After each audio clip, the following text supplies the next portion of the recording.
Kembang Api Penantian. Itu adalah judul cerpen yang akan aku bacakan sekarang. Sebelum aku mulai, klik tombol subscribe-nya di bawah ya. Aku mulai aja ya. 19 Oktober 1945. Seperti biasa, Asri mengenakan pakaian kebaya dan jarit panjang menutupi kakinya. Rambutnya ia kepang dua, sangat sederhana namun tetap tampak cantik. Satria memakai seragam tentara lengkap.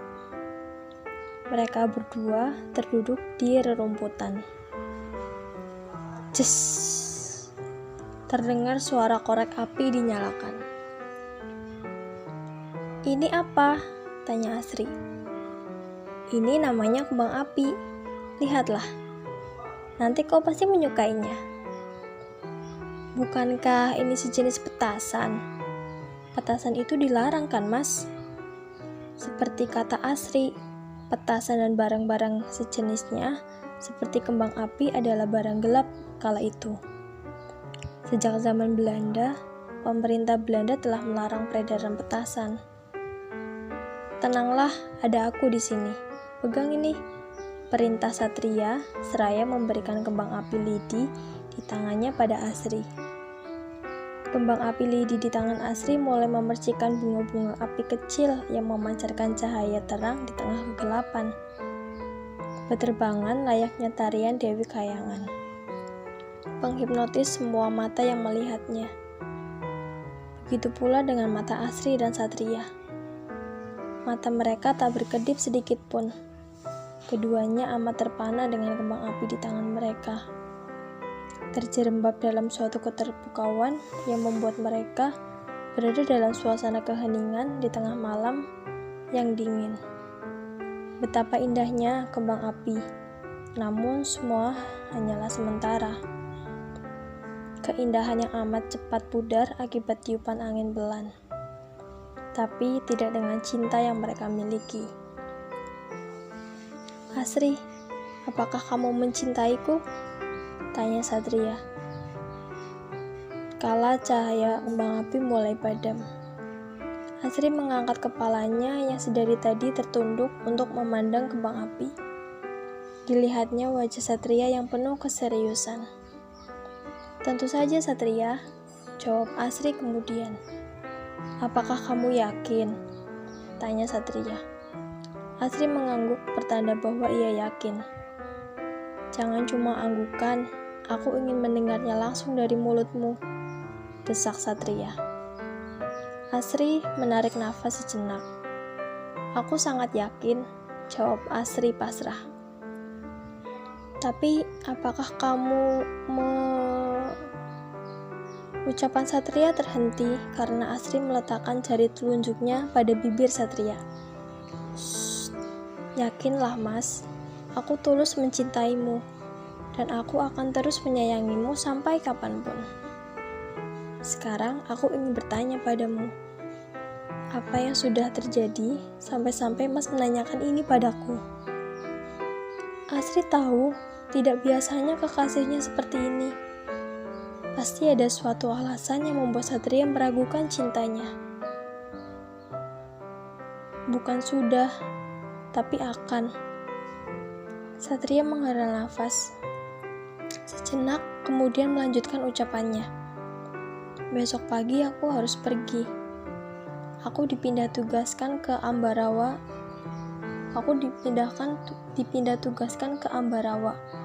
Balas Satria. "Kenapa harus pindah? Bukankah negeri kita sudah merdeka? Bukankah Yogyakarta adalah kota besar? Dan kota ini jauh lebih membutuhkan penjagaan tentara sepertimu daripada Ambarawa," jawab Asri. Satria membelai rambut di kepala Asri dengan lembut dan kemudian berkata, "Justru karena Yogyakarta kota besar, sudah banyak tentara yang bertugas di sini. Berbeda dengan Ambarawa, masih sedikit sekali yang berjaga di sana. Aku mohon Asri relakan masmu ini pergi. Asri menggeleng. Air mata bercucuran dari pelupuk matanya. Aku tak ingin berpisah denganmu, Mas, ujar Asri diselingi isak tangis. Sri, ini sudah menjadi tugasku untuk menjaga negeri ini. Kupinta mengertilah sedikit saja. Bujuk Satria seraya merengkuh Asri dalam pelukannya. Asri menyandarkan kepalanya pada dada bidang Satria. Ia masih saja sesenggukan. Aku tak ingin mengulangi penantian itu lagi, Mas. Asri berkata dengan diakhiri tangisan yang semakin keras. Suara tangisannya terdengar begitu memilukan dan menyayat hati. Kali ini amat serius bagi Asri melepaskan Satria pergi. 2 tahun yang lalu Satria juga seperti ini, berpamitan kepada Asri demi tugas negara. Masa itu adalah 2 tahun paling menderita dalam hidup Asri. Menderita akibat kekhawatiran yang terus menghujam jantungnya bagaikan sebuah pisau tajam. Kekhawatiran akan keadaan Satria, apakah ia sehat atau ia terluka. Kecemasan akan keberadaan nyawa dalam raga Satria, apakah ia masih hidup atau ia telah pergi dari dunia ini. Pertanyaan-pertanyaan itulah yang terus menyerang relung jiwa Asri yang paling dalam. Tiap kali ada kabar kematian tentang Asri, tiap kali ada kabar kematian tentara, Asri langsung histeris. Ia bergegas berlari untuk mencari tahu apakah tentara malang itu adalah Satria. Namun, Dewi Fortuna masih berada di pihak mereka. Satria masih bisa terus selamat sampai akhirnya kemerdekaan telah didapatkan. Dan baru 1 bulan ini mereka bertemu kembali. Asri tenggelam dalam meneguhan hangat Satria. Matanya terpejam untuk beberapa lama. Ia sedang memikirkan semuanya. Setelah merasa mendapatkan jawaban dari kegundahannya, Asri mulai membuka mulut. Mas, panggil Asri lirih, seraya mendongakkan kepalanya agar sejajar dengan Satria. Iya, Sri, jawab Satria. Aku mengizinkanmu untuk pergi, asalkan engkau mau berjanji padaku bahwa Mas akan kembali lagi. Jelas, Asri. Aku janji. Satria mengangguk tegas. Keheningan menyeruak sejenak, namun kemudian kembali pecah karena Satria. Simpanlah sisa kembang api ini. Tunggu aku, dan kita akan menyalakannya bersama lagi. Satria memberikan sisa kembang api yang belum dinyalakan itu kepada Asri. Asri hanya mengangguk mengerti. Ia meletakkan kepalanya pada pundak Satria. Berusaha menikmati waktu yang ia miliki bersama kekasihnya. Sisa malam itu mereka nikmati dengan keheningan, tanpa suara, tanpa gerakan.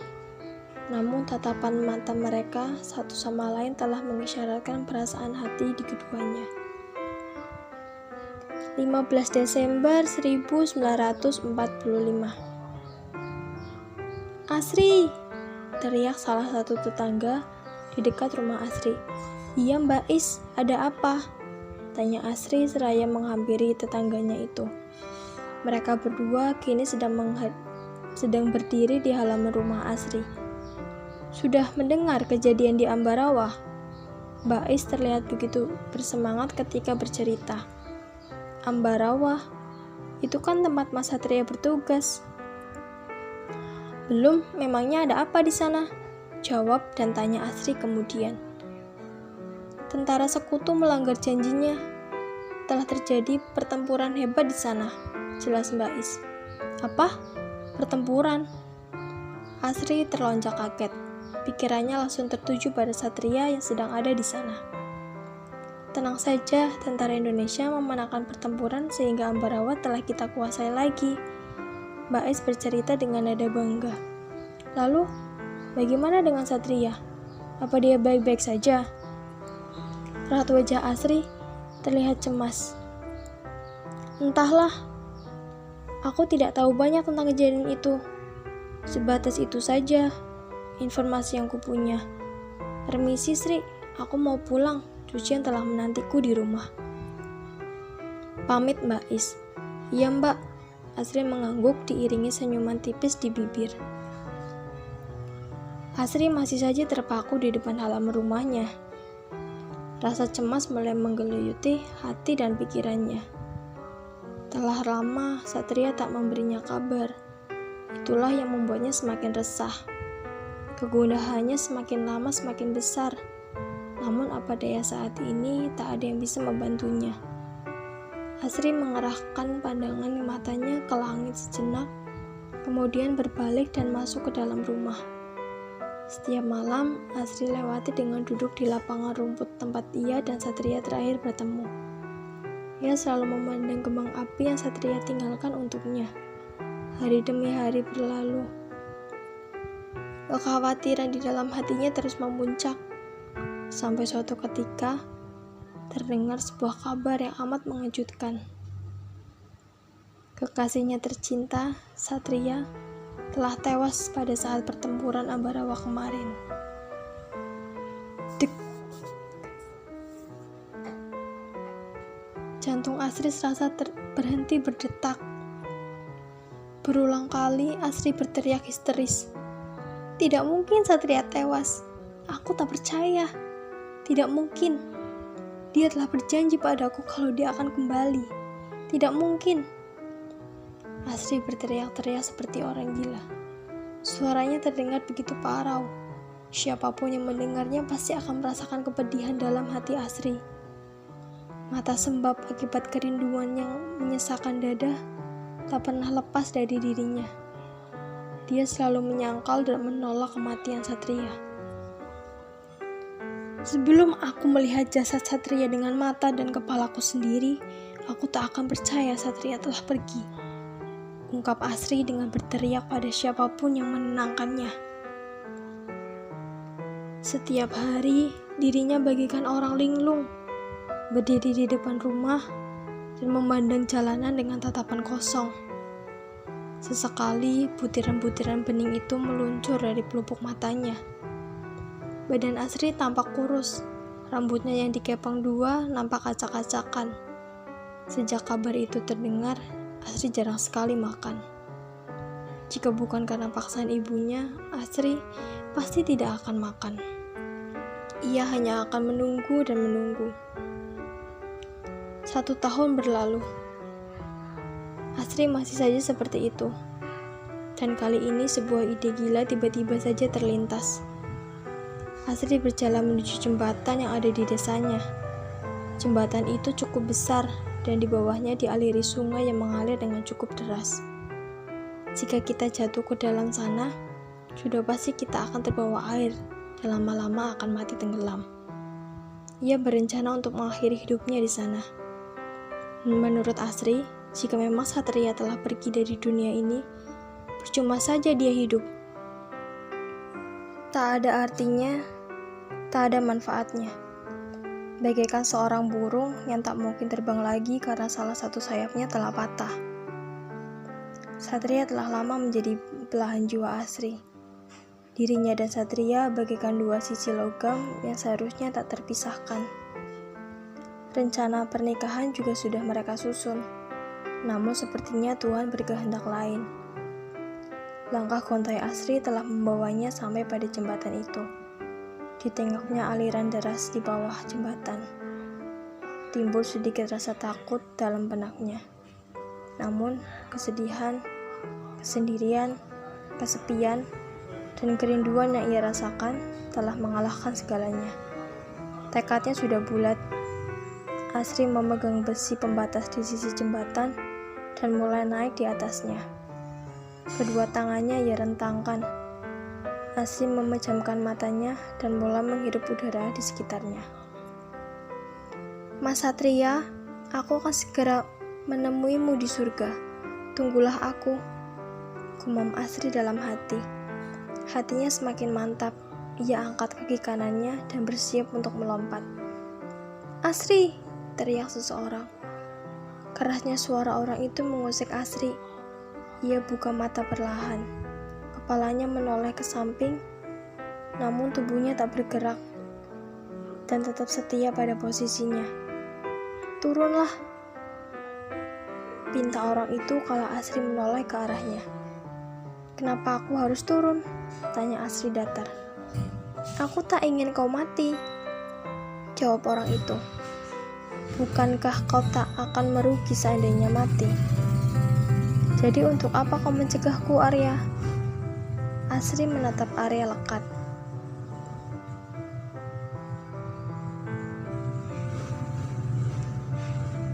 Sorot mata Asri penuh kebencian. Arya adalah sahabat Asri dan Satria sejak kecil. Sama halnya seperti Satria, Arya adalah seorang tentara.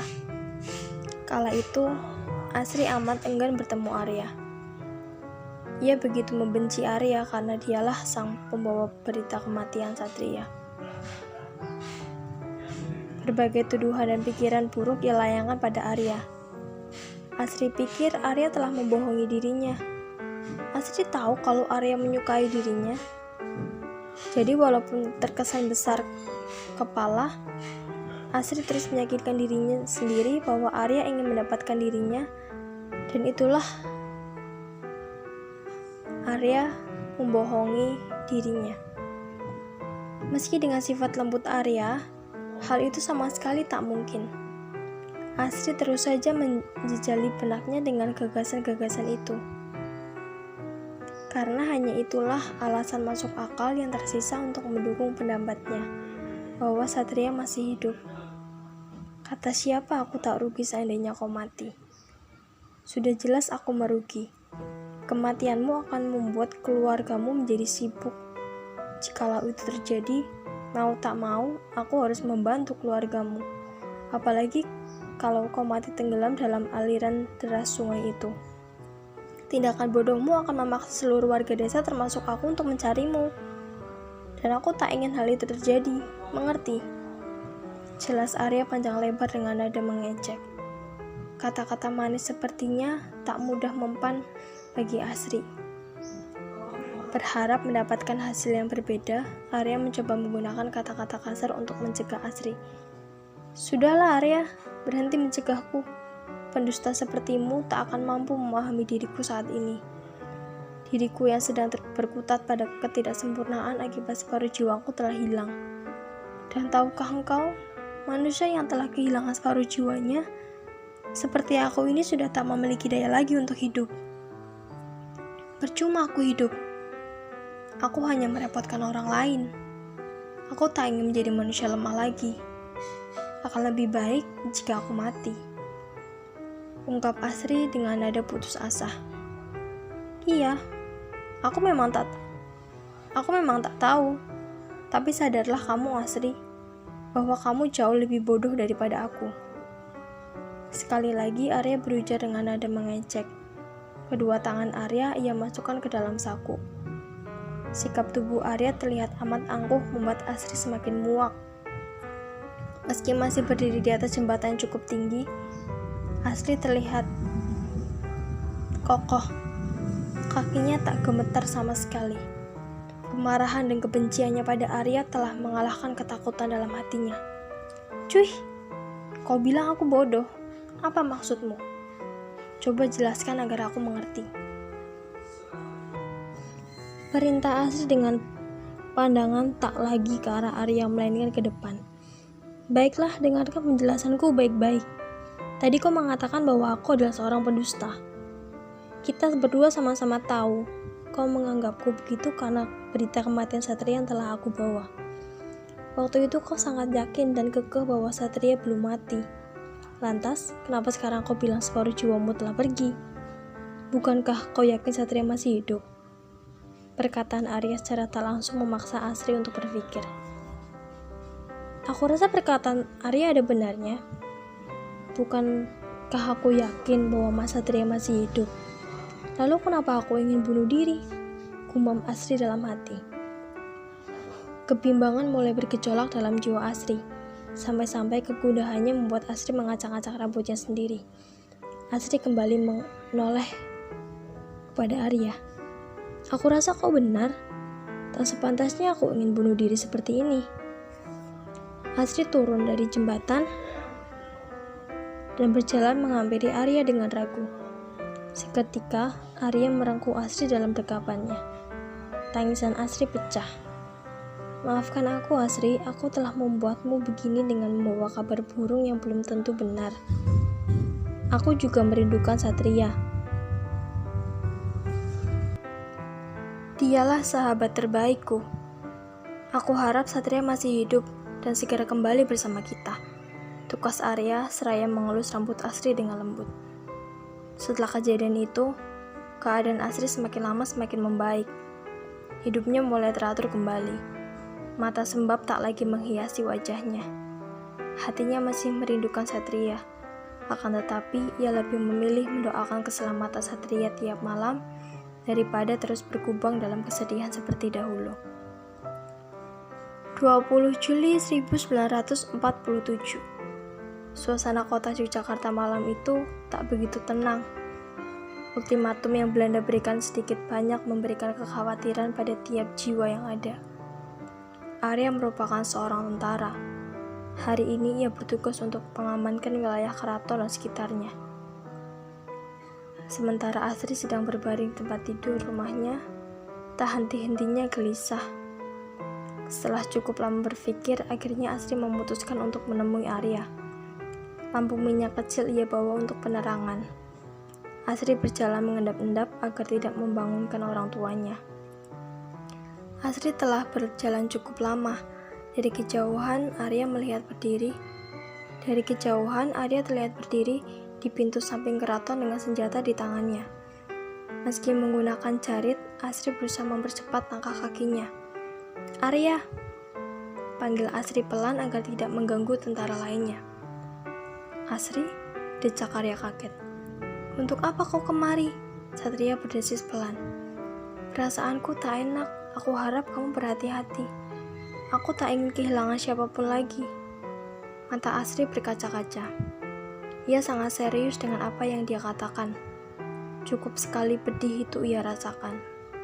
Mata Arya dan mata Asri beradu. Keduanya terjerembab dalam kesunyian tanpa arah. Hanya seulas senyum tipis di bibir Arya yang tampak. Arya begitu senang pujian hatinya mengkhawatirkan dirinya. Meskipun sebenarnya ia tahu hanya Satrialah yang memiliki cinta Asri. Ia tahu Satria adalah segalanya untuk Asri. Akan tetapi, tiba-tiba terdengar suara di balik semak-semak. Tak disangka, sosok bertubuh tegap yang sudah lama menghilang keluar dari semak itu. "Asri," panggil sosok Satria. Kala itu melihat Asri sembunyi di balik Arya dengan masih membawa lampu minyak di tangan kanannya. "Mas, Satria?" ujar Asri gelagapan. Lampu minyak di tangan Asri jatuh. Mata Asri terbelalak tak percaya. Begitu juga dengan Arya yang tak kalah terkejut dengan Asri. Asri berlari menghampiri Satria dan memeluknya dengan erat. "Mas Satria, aku sangat merindukanmu. Kemana saja kau selama ini?" tanya Asri yang masih dalam pelukan Satria.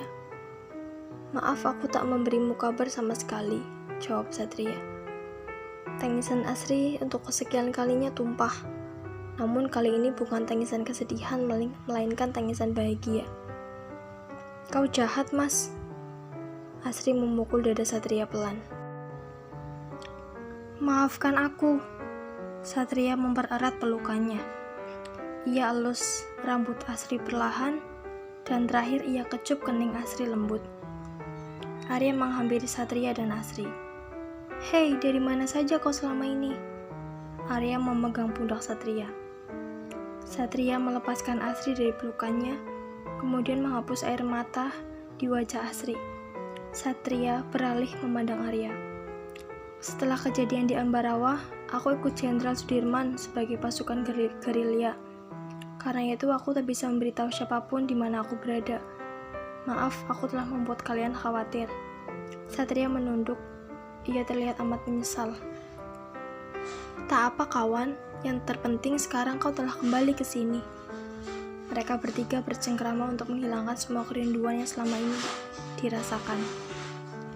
Walau rasa cemburu sedikit menghampiri Arya kala melihat Satria dan Asri, akan tetapi ia tepis itu semua. Jika orang yang ia sayangi bahagia, maka ia akan ikut bahagia. Namun tiba-tiba sebuah hal yang tak diinginkan terjadi. Duar! Dentuman keras terdengar. Ternyata itu adalah suara bom yang dijatuhkan oleh Belanda tepat di tengah malam hari itu. Suara tembakan terdengar di mana-mana. Asap akibat ledakan tadi mengepul. Pandangan mata menjadi kabur. Tentara Belanda melakukan penyerangan dari segala penjuru. Semua orang telah berhamburan keluar dari rumahnya, berusaha menyelamatkan diri. Situasi semakin tak terkendali. Asri, sebaiknya kau cepat lari dari sini, pinta Arya. Tapi, aku tak mungkin meninggalkan kalian berdua, rengek Asri. Tidak kau, tidak harus sendiri. Satria, bawa Asri pergi dari sini biar aku yang melindungi kalian. Arya menyiapkan senapan di tangannya. Tapi Arya, kau bisa mati konyol, tolak Satria. Tenang, itu tak akan terjadi. Cepat pergi, teriak Arya. Duar, duar! Arya menembak tentara Belanda yang tiba-tiba muncul dari belakang. Satria menarik tangan kanan Asri dengan paksa. Mas, aku tak mau meninggalkan Arya di sini, tolak Asri. Aku tak apa, Suara Arya terputus. Hujaman peluru tepat mengenai jantungnya. Ia tertembak dari belakang. Dalam keadaan seperti itu, Arya masih bisa berbalik dan kemudian menembaki tentara Belanda. Ya! Teriak Arya seraya mengarahkan senapannya ke seluruh penjuru. Arya!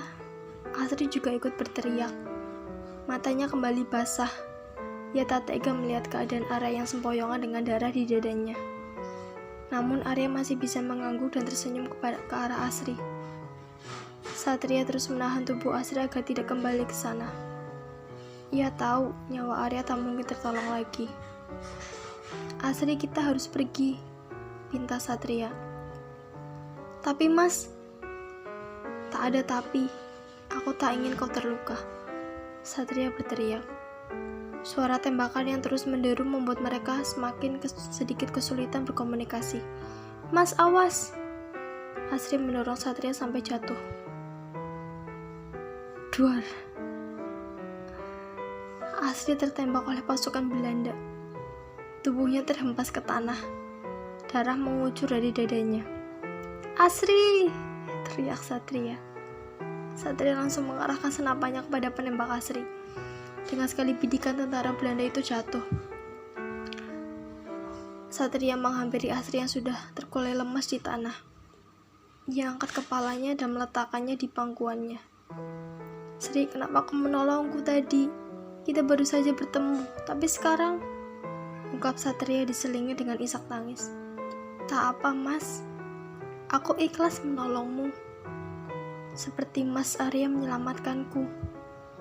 Ia telah menyelamatkanku sebanyak 2 kali. Jadi kenapa aku harus menolak kesempatan untuk menyelamatkanmu, Mas? Asri berujar dengan pelan. Bukan hanya pelan, suaranya lebih mirip sebagai bisikan. Asri pergi dengan senyuman di bibir. Wajahnya nampak tenang dan tak terlihat guratan kekecewaan sedikit pun. Penantiannya telah usai. Ia telah bertemu dengannya kembali. Meski sangat singkat, itu sudah cukup baginya. Satria terus menangis dalam malam itu. Sampai-sampai ia tak menyadari ia sudah terkepung oleh tentara Belanda. Angkat tangan, perintah pasukan Belanda. Satria tetap duduk di situ dan tak bergeming sedikit pun. Ribuan tembakan meluncur dari senapan para tentara mengenai tubuh Satria. namun dia tetap di situ, duduk dan memeluk tubuh Asri yang sudah tak bernyawa lagi. Bom yang dijatuhkan tentara Belanda bagikan kembang api di malam itu, menutup kisah cinta tragis mereka. Cinta tak harus memiliki, penantian panjang juga tak selalu berujung manis. Tapi bukan berarti kita harus berhenti mencinta, karena cinta adanya di hati, bukan di raga. Setidaknya, sekali rasa itu pernah hadir, jiwa ini kan tenang kala menghadap ilahi. Meski ruh telah pergi, meski cinta tak diraih lagi.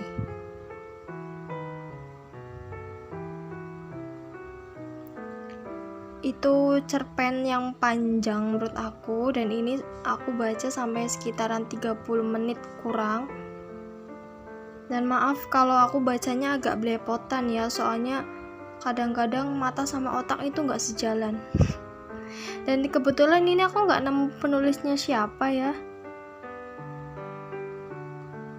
tapi aku dapat ini dari wazi.com. Makasih ya udah mau dengerin cerita panjang aku kali ini, dan ini cerita pertama yang aku bacain, dan cukup panjang sih, menurut aku panjang banget malah. Oke, sekian dulu dari aku. Makasih untuk semuanya, dan maaf pelafalanku dan pengucapanku agak belepotan atau mungkin belepotan banget. Aku minta maaf. Oke, untuk cerpen kali ini makasih udah mau dengerin. Aku pamit dulu. Assalamualaikum.